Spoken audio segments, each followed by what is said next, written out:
کار لگائی، انہوں نے دین محمدی کو نافذ کرنے کی بات کی۔ اس دور میں جب مصر انگریزوں کی جوتوں کے نیچے روندا جا رہا تھا، ہندوستان انگریزوں کی جوتوں کے نیچے روندا جا رہا تھا، عالم اسلام پر انگریزوں نے ڈاکے مار رکھے تھے، اور عالم اسلام کی کمزوری کے نتیجے میں عالم اسلام کا مرکز عثمانی حکومت کا کیپٹل استنبول ایک یہودی دونما قبیلے کے مجرم یہودی مصطفیٰ کمال کے جرائم کا نشانہ بن رہا تھا، جس کو جھوٹے میڈیا نے ایک قاضی کی حیثیت سے پیش کر رکھا تھا، جس نے 1924 میں عثمانی خلافت کے منسوخ ہونے کا اعلان کروایا۔ عثمانی خلافت جو اموی اور عباسی خلافت کے بعد حرمین کی ذمہ دار بنی تھی، اور عالم اسلام کی جس نے شیرازہ بندی کی تھی، اور جس نے عظیم الشان خدمات عالم اسلام کی تھی، ظاہر ہے کہ اسلام کی چھتری کے نیچے ترکستان سے لے کر اسپین تک اور مراکش تک مسلمان ایک ملت تھے، ایک امت تھے، ایک ایسے خطے زمین میں آباد تھے جس میں سرحدیں نہیں تھی، جس میں رکاوٹیں نہیں تھی۔ ایک شخص ترکستان سے چلتا تھا اور ایران سے گزرتا، عراق میں جاتا، شام میں داخل ہوتا، مصر میں جاتا، اور پھر آگے لیبیا اور تونس اور الجزائر میں جاتا۔ کہیں پر کوئی روک نہیں، کہیں پاسپورٹ کا مطالبہ نہیں، کہیں ویزے کا مسئلہ نہیں۔ پوری گلوب کو، پوری دنیا کو ایک وحدت کے رشتے میں پرونے والے مسلمان تھے، جنہوں نے ایک نظام قائم کیا، جنہوں نے ملت کی شیرازہ بندی کی، جس میں پوری دنیا میں حالت یہ تھی کہ جہاں بھی آپ جائیں آپ مہمان اور لوگ میزبان، جہاں بھی آپ جائیں اخوت اور محبت اور ہمدردی کے مظاہرے، ہر تھوڑے فاصلے پر سرائے، مہمان خانے، ان میں لگے ہوئے اور بچھے ہوئے بستر، اور گھڑوں میں ٹھنڈا پانی، اور کھانے کے لیے خدام حاضر، اور جس کے لیے کوئی پیسہ نہیں، کسی پیسے کا مطالبہ نہیں۔ یہ اسلامی حکومت کی کارفرمائیاں تھی، جن کو چھپایا گیا، جن کو مٹایا گیا، کورس کی کتابوں سے کھرچا گیا، اور یہ جرائم پڑھے لکھے لوگوں نے اور جھوٹے مورخین نے کیے، لیکن تاریخ کو فراموش نہیں کیا جا سکتا۔ یہ وہ صورتحال عثمانی حکومت کی تھی جس کے خلاف برطانیہ، امریکہ اور اس کی الائیڈ فورسز سب نے مل کر جنگیں برپا کی، اور عثمانی حکومت کو پہلی جنگ عظیم اور دوسری جنگ عظیم میں گھسیٹا گیا، اور بلقان کے علاقوں میں آگ لگائی گئی، اور اس کی ریاستوں کو اس سے چھینا گیا، یہاں تک کہ عالم عربی کے ایک ایک ٹکڑے کو عثمانی حکومت سے الگ کرنے کے لیے عرب کے منافقوں کو خریدا گیا۔ عرب کے منافق عراق میں خریدے گئے، شام میں خریدے گئے، فلسطین میں خریدے گئے، جزیرۃ العرب میں خریدے گئے، مصر میں خریدے گئے، اور جو حکومتیں 1924 کے بعد 1924 کے بعد خلافت عثمانیہ کو تتر بتر کر کے عالم عربی میں قائم ہوئی ہیں، وہ سب ناجائز اور حرامی حکومتیں تھیں۔ ان کے جواز کی کوئی دلیل نہ قرآن میں، نہ حدیث میں، نہ سیرت میں، نہ ملت اسلامیہ کی تاریخ میں۔ وہ انگریزوں کی ایجنٹ حکومتیں تھیں، اور افسوسناک صورتحال یہ ہے کہ جو حکومت جزیرۃ العرب میں قائم ہوئی وہ برطانیہ اور امریکہ سے خفیہ معاہدوں کی بنیاد پر قائم ہوئی۔ وہ انگریزوں کی ایجنسی ہے، وہ امریکن کی ایجنسی ہے، اور اس کے بعد کے عرصے میں جزیرۃ العرب کی حکومت کو اور اس سے لگی ہوئی امارات کے رجواروں کو، جہاں پر راجوں مہاراجوں کی شکل میں دیہات کے پرتو، جفاکار، بے پڑھے لکھے، اللہ اور اجڑ قسم کے لوگوں کو ریاستیں سونپ دی گئی اور ٹکڑے ٹکڑے کر دیے گئے۔ جزیرۃ العرب کے دل کے، اس کے جگر کے ٹکڑے کر دیے گئے، اس پر خنجر مارے گئے، اور اس سے کئی ملک پیدا کیے گئے، جیسے ملک شام میں سیریا بھی تھا، اردن بھی تھا، فلسطین بھی تھا، لبنان بھی تھا۔ 4 ملکوں میں اس کو تقسیم کیا گیا۔ یہاں پر حملہ کر کے آپ سب جانتے ہیں کہ اس کو 3 ملکوں میں تقسیم کرنے کی کارروائیاں چل رہی ہیں اور جزیرۃ العرب کو ٹکڑوں میں بانٹا گیا. اب جس کا نام سعودی عرب ہے جو امریکہ کی کالونی ہے اور جو برطانیہ کی کالونی ہے, اور یہ میں نیٹ پر تفصیلات موجود ہیں, وہ پیک موجود ہیں جو سعودیہ کے ذمہ داروں نے انگریزوں کے ساتھ اور امریکنز کے ساتھ کیے ہیں, وہ لکھے ہوئے دستاویز موجود ہیں. جو چاہے ان کو دیکھ لے, ان کی فوٹو کاپیاں تیار کر لے. کس بنیاد پر یہ مملکت وجود میں آئی یہ بات اب ڈھکی چھپی نہیں ہے, اور ظاہر ہے کہ ہم لوگوں کو آج نہیں معلوم ہوئی. ہم تو اس کو طالب علمی کے زمانے سے جانتے ہیں اور ہمارے بڑے اس کو جانتے تھے. حضرت مولانا سید ابو الحسن علی ندوی رحمۃ اللہ علیہ فرمایا کرتے تھے نجی مجلسوں میں کہ جزیرۃ العرب کے لیے سب سے منحوس دن وہ تھا جب وہاں پیٹرول برآمد ہوا. وہاں جب پیٹرول برآمد ہوا تو وہ منحوس دن تھا اس ملک کے لیے, کیونکہ وہ ملک امریکہ کی کالونی بن گیا, برطانیہ کی کالونی بن گیا, اس کو فروخت کر دیا گیا. اور ایک عجیب بات ہے, آپ سب کی عقل پر ماتم کرنے کو جی چاہتا ہے کہ آپ سعودی عرب بولتے ہیں, آپ عراق کو صدامی ملک کیوں نہیں کہتے, آپ شام کو اسدی ملک کیوں نہیں کہتے, آپ مصر کو ناصری ملک کیوں نہیں کہتے, آپ انڈیا کو نہرو انڈیا کیوں نہیں کہتے. کیا بات ہے, ہر ملک اپنی تاریخ رکھتا ہے, اپنا نام رکھتا ہے, اپنا جغرافیہ رکھتا ہے. یہ پورا خطہ جزیرۃ العرب کہلاتا تھا, کہلاتا ہے, کہلایا جاتا رہے گا. یہ جزیرۃ العرب ہے, اور حضرت محمد مصطفیٰ صلی اللہ علیہ وسلم نے اس کا نام جزیرۃ العرب ذکر فرمایا. آپ نے اپنی حدیث میں اپنی وفات سے پیشتر وصیت کرتے ہوئے ارشاد فرمایا تھا, اخرجوا اليهود والنصارى من جزیرۃ العرب, یہودیوں کو اور عیسائیوں کو جزیرۃ العرب سے نکال. اس لیے کہ یہ پورا جزیرۃ العرب جو سیریا اور عراق کے بارڈر سے یمن کے آخری بارڈر تک اور جدہ اور ینبو کے بارڈر سے دمام و زیلان و بحرین کے بارڈر تک, یہ پورا جزیرۃ العرب ہے. فرمایا تھا اخرجوا اليهود والنصارى من جزیرۃ العرب, جزیرۃ العرب سے یہودیوں اور عیسائیوں کو نکال دو, کیونکہ یہ پوری دنیا کا حرم ہے, پوری دنیا کا حرم ہے, اور اس کا حرم مکہ مکرمہ کی خاص سرزمین ہے, اور اس کا قلب و جگر مسجد حرام ہے, اور مسجد حرام کا قلب و جگر اور اس کا سویداء قلب کعبہ مشرفہ, وہ کعبہ نقطہ ہے حرم کا, وہ پھیلا تو مسجد حرام بنی, وہ پھیلا تو حرم کی سرزمین بنی, وہ پھیلتی گئی تو جزیرۃ العرب بنا. پورا جزیرۃ العرب حرم ہے. فرمایا تھا لا یبقى دینان فی جزیرۃ العرب, اس جزیرۃ العرب میں 2 دین نہیں رہیں گے, یہاں پر اسلام ہی صرف رہے گا. یہ حکم ہے نبی کا, اس لیے اس کی اجازت نہیں کہ وہاں امریکن فورسز رہیں, اس کی اجازت نہیں کہ باطل طاقتوں کے اڈے رہیں. یہ حرام ہے کہ پیٹرول کی کمپنیاں ان کو دی جائیں. وہاں کا پیٹرول تمام مسلمانوں کا ہے, وہاں کا سونا تمام مسلمانوں کا ہے, پوری ملت کا ہے. کسی شہزادے کا نہیں, کسی بادشاہ کا نہیں, کسی خاندان کا نہیں, کسی ایک گروہ کا نہیں. یہ ڈکیتی ہے, یہ ڈکیتی ہے جو ملت کی دولت پر ماری گئی ہے.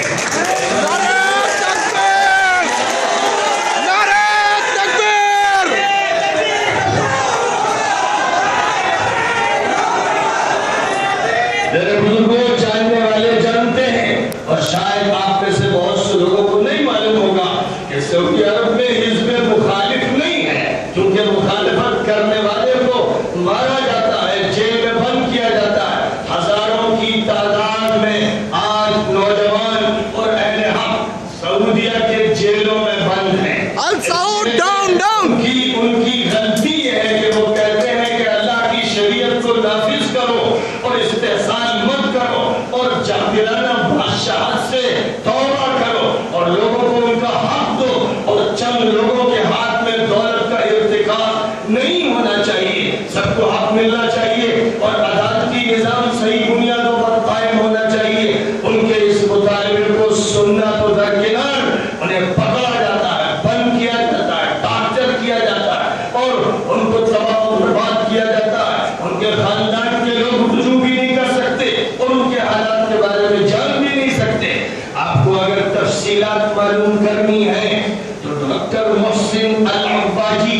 ڈاکٹر محسن العبادی کی ویب سائٹ دیکھیے. یہ سعودی ڈاکٹر ہیں, عالم ہیں, صاحب فکر ہیں, صاحب دانش ہیں. آپ کو دیکھنا ہے تو ڈاکٹر المسعری کی ویب سائٹ دیکھیے. آپ کو دیکھنا ہے تو ڈاکٹر سعد الفقی کی ویب سائٹ دیکھیے. آپ کو معلومات کھل کر حاصل کرنی ہے تو شیخ العریفی سے اور شیخ سلمان العودہ سے اور بیسیوں علماء سے جو غیر سرکاری ہیں. سرکاری علماء زرخرید علماء ہیں, بکے ہوئے علماء. تنخواہوں کے نتیجے میں ان کا ایمان, ان کی غیرت, ان کی حیا سلب کر لی گئی ہے. اس لیے ان کے اندر جرأت اور ہمت باقی نہیں رہ گئی. انہیں معلوم ہے کہ ظلم ہو رہا. ہم سب یہ جانتے تھے کہ مصر کی سرزمین اور شام اور عراق کی سرزمین اور تیونس اور لیبیا کی سرزمین پر بدترین ڈکٹیٹرشپ بنے, بدترین جلاد حکومت کر رہے ہیں. ہمیں معلوم تھا, ہمارے پاس اس کی رپورٹیں ہیں, کتابیں ہیں, دستاویزیں ہیں کہ کس طرح ایمان والوں کو ٹارچر کیا گیا تھا. مسجدوں میں نمازیوں پر پابندی تیونس میں لگی ہوئی تھی اور مصر کی سرزمین پر آپ کو معلوم ہی ہے کہ امام حسن البنا جو مجدد تھے, مصلح تھے, داعی تھے, مبلغ تھے اور جن کی جماعت کے بارے میں حضرت مولانا سید ابو الحسن علی ندوی رحمۃ اللہ علیہ فرماتے تھے لا يحبهم الا مؤمن ولا يبغضهم الا منافق, کہ ان سے محبت وہی کرے گا جو مومن ہوگا اور جو ان سے نفرت کرتا ہے منافق ہے. جو ان سے نفرت کرتا ہے منافق ہے. یہ مولانا کے جملے لکھے ہوئے ہیں. شیخ حسن البنا کی کتاب مذکرات الدعوتی والداعیہ کے مقدمے میں مولانا نے ان کو اور ان کی تحریک کو خراج عقیدت پیش کرتے ہوئے یہ بات لکھی ہے کہ صدیوں سے ایسی تحریک مصر کی سرزمین پر برپا نہیں ہوئی اور مصر کی سرزمین پر جو تحریک برپا ہوئی اس کی شاخیں شام میں قائم ہوئی, عراق میں قائم ہوئی, فلسطین میں قائم ہوئی, جزیرۃ العرب میں قائم ہوئی, یمن میں قائم ہوئی, سوڈان میں قائم ہوئی. سوڈان میں آج غالب عنصر الاخوان المسلمون کا ہے, یمن میں غالب عنصر الاخوان المسلمون کا ہے, اردن میں غالب عنصر الاخوان المسلمون کا ہے. یہی صورتحال الجزائر میں 2 مرتبہ الیکشن میں وہ کامیاب ہوئے تو پھر ڈکیت فوج کے ذریعے جو انگریزوں کی ایجنٹ, فرانس کی ایجنٹ رہی, امریکہ کی ایجنٹ ہے, اس کے ذریعے حکومت ڈیزالو کی گئی. جس طرح ترکی میں نجم الدین اربکان نے 2 مرتبہ مسلم حکومت قائم کی علی الرغم فوج کے اور علی الرغم وہاں کی ایجنسیوں کے. لیکن جب انہوں نے قرآن کے مکاتب کھولنا شروع کیے اور مواقع اسلام کے لیے فراہم کرنا شروع کیے تو ان پر فوج نے ڈکیتی ماری اور پارلیمنٹ کو ڈسالو کر دیا گیا اور انہیں جیل بھیج دیا گیا. لیکن وہ بندہ مومن مقابلہ کرتا رہا, ٹکراتا رہا. دوبارہ پھر اس کو حکومت بنانے کا موقع ملا, عوام نے اس کے ہاتھ میں ووٹ دیا اور وہ غالب آیا.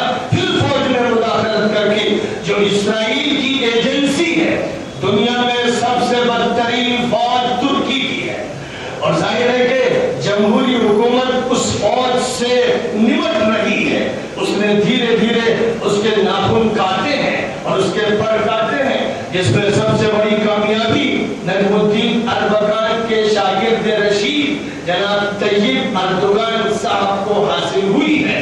لیکن ان کی حکومت کو پلٹنے کے لیے اسرائیلی ایجنٹ, عیسائی ایجنٹ, منافق اور شام کی مجرم, ڈکیت, بدکار اور بدعہد حکومت کے ایجنٹوں نے سڑکوں پر مظاہرے کروانے شروع کی. وہ سمجھے کہ جیسے مظاہرے شام کی سرزمین پر ہو رہے ہیں ایسے ہی ترکی میں بھی برپا کر دیے جائیں گے. لیکن وہاں کھیل آسان نہیں. طیب اردوغان نے مضبوط بنیادوں پر, معاشی ترقیوں کی بنیادوں پر, اعلیٰ ترین پروجیکٹس کی بنیادوں پر, عوام کو طرح طرح کی سہولیات دینے کی بنیاد پر انہوں نے ظالموں کے ناخن کاٹے ہیں اور الحمدللہ ابھی وہ غالب ہیں. اور مصر میں جو انقلاب ظالموں نے, مجرموں نے, ڈکیتوں نے, کمیوں نے برپا کیا ہے, اس کے خلاف اگر کوئی مرد حر آواز بلند کر رہا ہے تو وہ صرف ترکی ہے. اور یہ اس بات کی دلیل ہے کہ ترکی اگر اسی راستے پر رہا تو انشاءاللہ مصطفیٰ کمال جیسے دغا باز نے جس خلافت خلافت عثمانیہ قائم ہوگی۔ یاد رکھیے میں آپ سے کہہ رہا تھا کہ جزیرۃ العرب کے نام پر ڈاکہ مارا آل سعود نے اور ملک کا نام سعودی عربیہ رکھ دیا، اور ہمارے ابلہ سفیہ بیوقوف اور احمق کو سعودی عرب کہنے لگے۔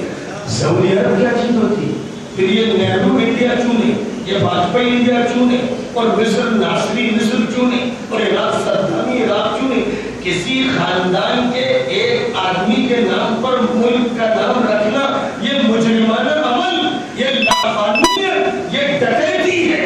اس لیے اس جلسے میں یہ بھی مطالبہ کرنا چاہتا ہوں کہ لاکھوں کی تعداد میں آپ لوگوں کو فیکس کیجیے اور ای میل بھیجیے کہ سعودی عرب نام یہ جزیرۃ العرب کے اغوا کی کارروائی ہے، آج سے اسے جزیرۃ العرب کہا جائے گا، سعودی عرب نہیں کہا جائے گا انشاءاللہ۔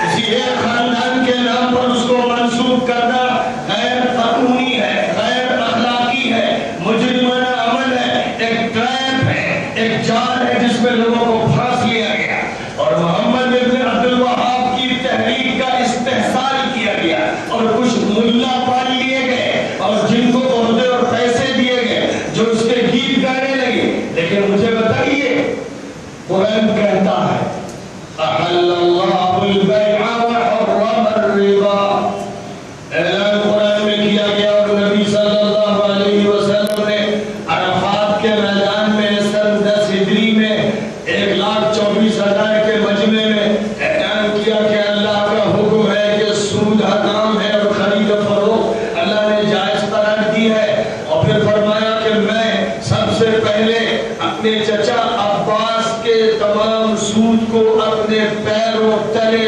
رون دیتا ہوں۔ اور قرآن میں یہاں تک کہا گیا فَإِن لَمْ تَفْعَلُوا فَأْذَنُوا بِحَرْبٍ مِّنَ اللَّهِ وَرَسُولِهِ، سن لو مسلمانوں، اگر تم نے اس سودی کاروبار کو ختم نہیں کیا تو تمہاری جنگ ہے اللہ سے اور اس کے رسول سے۔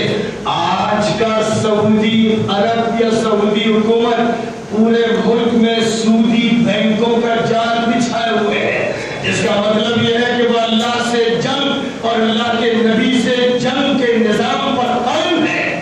حرمین کی سرزمین پر سودی بینک ہو، حرمین کی سرزمین پر سودی بینک ہو، آپ بے حس ہو گئے، آپ بے حس ہو گئے، آپ سودی نظام کی عادی ہو گئے، آپ اس کے ساتھ معاملہ کرنے کے عادی ہو گئے، اس لیے حرمین میں بھی آپ کو بے چینی نہیں ہو رہی۔ اگر آپ میں ایمان ہوتا، اگر آپ کے اندر نبی سے تعلق ہوتا، اگر وہ اعلان آپ کے سامنے ہوتا ہے تو عرفات میں کیا گیا، تو آپ کہتے ہیں کہ جب تک اس سرزمین سے سودی بینک ہٹائے نہیں جائیں گے ہم تمہاری حکومت کو تسلیم نہیں کرتے۔ اور آگے بڑھیے، ذرا چینلز کا جائزہ لیجیے۔ آپ جاتے ہیں عمرہ کرنے، حج کرنے، اور عمرہ اور حج کرنے کے بعد باہر آتے ہیں، اپنے کمرے میں داخل ہوتے ہیں، اور ٹی وی کے سیٹ لگے ہوئے ہیں اور ڈش اینٹینا لگے ہوئے ہیں، اور اس کے بعد ذرا ان کو فلم پہ لگائیے تو کون سی گندی فلم ہے جو نہ آ رہی ہو۔ سعودیہ پر تنقید والا کوئی چینل نہیں چل رہا ہے، اس پر پابندی ہے، اس پر پابندی ہے، بے حیائی پر پابندی نہیں، اوریانیت پر پابندی نہیں، فحاشی پر پابندی نہیں، شراب اور ڈرگس پر پابندی نہیں، اور شہزادوں کے جرائم پر پابندی نہیں، اور برطانیہ اور فرانس اور یورپین ممالک میں شہزادوں کی دولت کو لٹانے کے عمل پر پابندی نہیں، اور ان کی ہوٹلوں میں عیاشیوں پر پابندی نہیں، اور یہ سارے جرائم دنیا کو معلوم ہے، نیٹ پر موجود ہیں، یوٹیوب پر موجود ہیں، ٹویٹر پر موجود ہیں، فیس بک پر موجود ہیں، ان کے لیے بے شمار ویب سائٹس ہیں، جو چاہے آل سعود لکھ کر دیکھ لے کہ کیا کیا آ رہا ہے۔ مجھے بتائیے کہ سرزمین حرم پر کیا مسلمانوں کے لیے جائز ہے کہ وہ بے حیائی کے مناظر دیکھیں؟ کیا مسئلہ صرف اتنا ہے کہ ہم مفتی یا عالم یا واعظ یا مقرر بن کر یہ کہہ دیں کہ نگاہیں نیچی رکھو، اور یہ کہہ دیں کہ ٹی وی سیٹ نہ کھولو؟ ٹی وی سیٹ کے اسٹیشن کس نے قائم کیے؟ کون ہے جو ان کو اجازت دے رہا ہے؟ کون ہے جو حرمین کی سرزمین کو ناپاک کر رہا ہے؟ کون ہے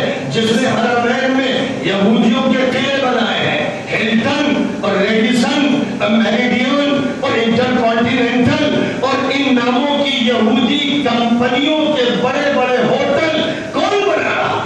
اور صرف یہ نہیں ہے، ہر تعمیر جو حرم کے گرد گرد ہو رہی ہے اس میں عرب کے گھپلے کھلے بندوں لوگوں کو معلوم ہے اور ان کی معلومات نیٹ پر موجود ہیں، اور ان گھپلوں کے لیے یہ بلڈنگیں بنائی جا رہی ہیں، حاجیوں کی سہولت کے لیے نہیں بنائی جا رہی ہیں۔ میں نے یہ بات بھی کھل کر لکھی ہے کہ حاجیوں کا استحصال کرنے کے لیے جاہلیت کے زمانے کی طرح حج کے میلے کا موسم آتا ہے، لہذا لکھا جاتا ہے کہ ویزا فری ہوگا، یہ لکھا جاتا ہے کہ ویزا فری ہوگا، اور عمرے کے ویزے کے 35,000 سے 40,000 روپے لیے جا رہے ہیں، اور حج کے ویزے کے 1.5 لاکھ روپے لیے جا رہے ہیں۔ سفارت خانے کے ذریعے یہ رقمیں لوٹی جا رہی ہیں، اور جو کرایہ عام دنوں میں 5 روپے کا ہوتا ہے حج کے ایام میں 100 روپے، اور بعض حاجیوں نے بتایا کہ 500 ریال اتنی جگہ کے کرائے کے لیے گئے ہیں اور لیے جا رہے ہیں۔ جو عمارت عام دنوں میں 200 ریال میں ملتی ہے، حج کے ایام میں 1000 سے 10,000 ریال تک وہ اس عمارت کے کمرے لیے جاتے ہیں۔ کیا یہ حج کی خدمت ہے؟ یہ حاجیوں کی خدمت ہے؟ یہ حج کا بدترین گھناؤنا اور مجرمانہ استحصال ہے۔ لیکن افسوس یہ ہے کہ 2 نمبر کا پیسہ رکھنے والے جھوٹے حاجی، سیاحت کرنے والے حاجی، نمائشی حاجی، دکھاوا کرنے والے حاجی، جنہیں اسلام سے لینا دینا نہیں، جنہیں کلمہ اسلام کی سربلندی مقصود نہیں، جنہیں بے حیائی کا مقابلہ مقصود نہیں، جنہیں سود کا مقابلہ مقصود نہیں، جو صرف 2 رکعت پڑھ کر اور طواف کر کے اور صحیح کر کے حاجی بن کر واپس آنا چاہتے ہیں۔ حضور پاک علیہ السلام نے ایسے حاجیوں کو نہیں پیدا کیا تھا، ایسے عمرہ کرنے والوں کو نہیں پیدا کیا تھا، بلکہ ان حاجیوں کو تیار کیا تھا جو جاہلیت سے لڑے، جو بے حیائی کا مقابلہ کرے، جو مشرکانہ نظام کی جڑیں کھول دے اور جو باطل طاقتوں کو گھٹنے ٹیکنے پر مجبور کر دے۔ حضور ان لوگوں کو تیار کر رہے تھے۔ آج دوبارہ اسلام کے مراکز میں جاہلیت واپس آ گئی۔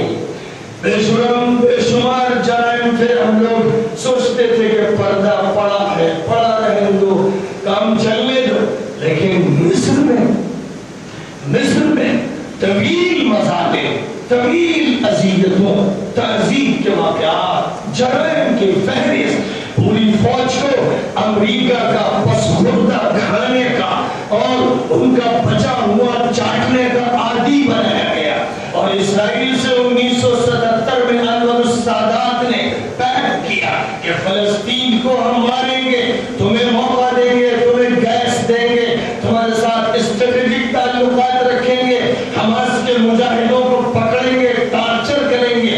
بے شمار واقعات ہیں کہ حماس کے لوگوں کو مصر کی پولیس نے پکڑا اور انہیں مارا اور جیلوں میں بند کیا، اور ان کو نفسیاتی دکھ دینے کے لیے اللہ اور رسول کو ان کے سامنے گالیاں دی۔ یہ واقعات ہیں، یہ واقعات ایک دو نہیں، اور جب اخوان کو جیلوں میں بند کیا گیا سن 50 سے لے کر آج تک قریب تک جیلوں ہی میں ان کی زندگی گزری، تو ان کو صرف مارنے کا کام نہیں تھا، کھمبوں سے باندھ کر ایسے کوڑوں سے مارتے تھے کہ کھال ادھڑی، گوشت ادھڑا، ہڈیاں نظر آنے لگی، بھوکے کتے چھوڑے گئے، پانی کے لیے پیشاب دیا گیا، کھانے میں نجاستیں ڈالی گئی اور ریت ڈالی گئی۔ ان مظالم کے ساتھ مصر کی ظالم جلاد، گھناؤنی اور خنزیر اور بندروں کی اولاد کی ایجنسیاں کام کرتی رہی۔ یہ ظلم تھا جو مصر میں تھا، جو تونس میں تھا، جو الجزائر میں تھا، جو لیبیا میں تھا۔ خدا نے لیبیا کے مجرم کو ایک نالی سے پکڑوا کے مروایا، اور تونس کے مجرم حکومت آل سعود کے پاس پناہ حاصل کر رکھی ہے۔ وہ ظالم حکومت جس کو عوام نے اکھاڑ کے پھینکا، اس کا صدر آج سعودیہ میں پناہ لیے بیٹھا ہوا ہے، اور اس نے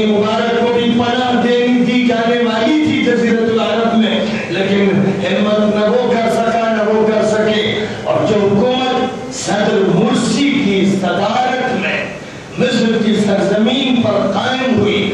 مصر میں 100 سال 150 سال کے عرصے میں ایسی اخلاقی، ایسی عادلانہ اور منصفانہ حکومت کا منظر نہیں دیکھا تھا. اور صدر مرسی ایک اللہ والے، ایک متقی، شب بیدار، صالح اور حافظ قرآن اور دین پر یقین رکھنے والے اور اس پر عمل کرنے کا نظام بنانے والے ایک ایسے مرد حر جو اقبال کے اشعار کے سچے معنی میں مصداق ہے. ایک ایسا شخص مصر کی گدی پر آیا جسے نہ دولت عزیز تھی نہ وجاہت، جو صرف اللہ کے کلمے کی سربلندی چاہتا تھا. اور اس کے ساتھ مصر کی قوم کا بڑا طبقہ جڑا ہوا تھا. ہاں، قبطی جو صلیبیوں کا کردار ادا کر رہے ہیں اور مصر کے شرابی، جواری، نشے کا استعمال کرنے والے، ڈرگ ایڈکٹ، بگڑے ہوئے، فتنہ پرور اور دوسروں کے ایجنٹ اور کمینہ پولیس، بد کردار پولیس. میں سمجھتا ہوں کہ ہندوستان کی کمینہ پولیس بھی ان سے اچھی. اتنے کمینے کہ جن کا کام یہ رہا کہ وہ نیک لوگوں اور اسلام پسندوں کی پیٹھوں پر کوڑے مارتے رہے اور اللہ اور رسول کو جیلوں میں گالیاں بکتے رہے. وہ منتظر تھے کہ کرسی کی حکومت کو ناکام کیا جائے. فوج امریکہ کا بچا ہوا کھانے والی اور اس کے صدقوں پر پلنے والی اور اسرائیل کی ایجنسی کھولنے والی فوج مجرم اس کی منتظر تھی کہ مرسی کی حکومت کو گرایا جائے.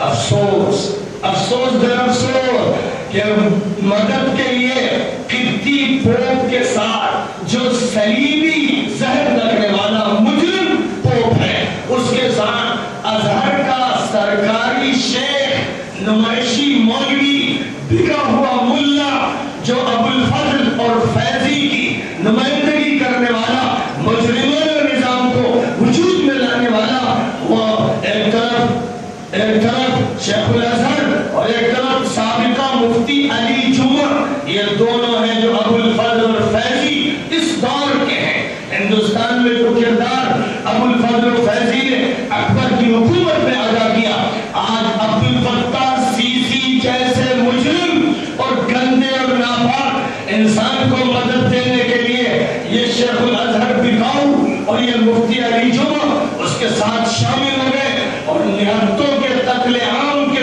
چلنے فتوے دیے. اور اس سے بھی زیادہ افسوس کی بات کہ سلفیت کی طرف نسبت کرنے والی پارٹی حزب النور، جس کے 2 دھڑے ٹوٹ کر پہلے ہی اخوان کے ساتھ شامل ہو گئے اور ہیں اور حق پر قائم ہیں، اور جن کے سب سے طاقتور نمائندہ شیخ محمد حسن دامت برکاتہم حق کی آواز اور حق کی للکار لگاتے رہے اور لگا رہے، ان سے ہٹ کر بے نام اور بے حیثیت حزب النور کے نمائندوں نے ساتھ دیا عدلی منصور یہودی کا اور عبد الفتاح سیسی امریکہ کے ایجنٹ مجرم کا اور وزیر اعظم کا اور پولیس کمینہ پولیس کا اور فراڈی اور ڈکیت فوج کا ساتھ دے کر نہ انہوں نے لاج رکھی اپنی داڑھیوں کی، نہ اپنی سلفیت کی، نہ اپنی نمازوں کی، سب کو دنیا کی خاطر لٹا دیا اور پورے مصر میں ذلیل و رسوا ہو گئے. اور اس کے بعد چند دن پہلے میں نے یوٹیوب میں دیکھا کہ ان کے صدر صاحب یہ شکایت کر رہے ہیں صدر جمہوریہ یہودی سے، یعنی عدلی منصور سے، کہ ہم نے تو ساتھ دیا تھا، آج پولیس والے ہماری داڑیاں بھی نوچ رہے ہیں. ارے بے غیرتوں، بے شرموں، تم نے ساتھ دیا کفر کا تو تمہارا انجام کفر کے ساتھ ہوگا، تمہارا انجام نفاق کے ساتھ ہوگا. جو ساتھ دے گا کفر کا وہ کفر کے ساتھ ہوگا، جو ساتھ دے گا ظلم کا وہ ظلم کے ساتھ ہوگا. یہ وہ حق ہے جس کو برملا بیان ہونا چاہیے. آج مصر میں مسئلہ الاخوان المسلمون کا اب نہیں رہ گیا. اب پوری ملت اسلامیہ مصریہ مرسی کے ساتھ ہے. لاکھوں کروڑوں عوام جن میں سے رمضان کے دنوں میں فجر کی نماز میں سینکڑوں انسانوں کو جو نماز پڑھ رہے تھے فوج کے ڈکیتوں نے، گماشتوں نے، مجرموں نے نماز کے عالم میں گولیوں سے بھون دیا. اور اس کے بعد رابعہ ادویہ کے میدان کے احتجاج اور مظاہرے کو ختم کرنے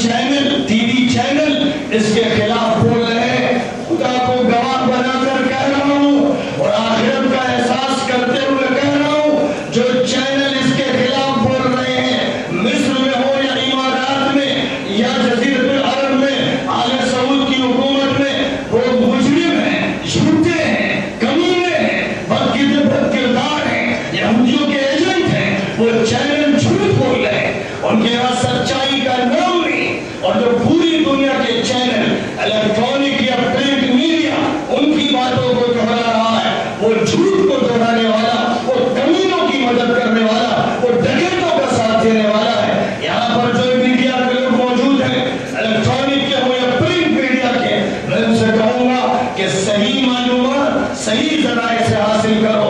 مظلوموں سے پوچھو، مقتولوں سے پوچھو، ان سے پوچھو جن کا خون بہا ہے. قاتلوں سے پوچھتے ہو، قاتلوں سے پوچھتے ہو کہ کیس کیا ہے، ڈکیتوں سے پوچھتے ہو کہ ڈکیتی کس طرح ماری، کیسے کامیاب ہوئے.